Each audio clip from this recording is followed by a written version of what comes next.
How's it going, everyone? So in this video, I'm gonna do how to get rid of a hickey, a crazy tutorial. So before I get started, please subscribe to my channel if you haven't already. I do appreciate the support, helps my channel grow. So getting rid of a hickey, it's actually super easy to do. A hickey is just a bruise, that's all it is. It's a fancy word for a bruise, but again, that's all it is. So to get rid of a bruise, all you have to do is get blood flowing to the area and it will literally vanish in front of your eyes. So go inside your kitchen, get a spoon.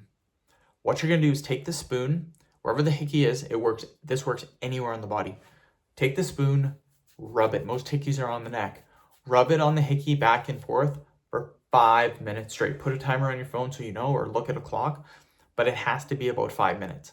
And then all you're gonna do is rub back and forth, back and forth, back and forth. You're gonna do this for 5 minutes straight. What's gonna happen? Your neck's gonna get red. Like, look at mine, it's already getting a little bit red. That's fine. This redness goes away in about 10 minutes. But that hickey, as you keep rubbing and rubbing and rubbing and rubbing, it's gonna start to disappear in front of your eyes. I'm not even kidding. It is the simplest way of getting rid of a hickey or a bruise. The simplest way ever. End of video. Thank you so much for watching. Please subscribe to my channel.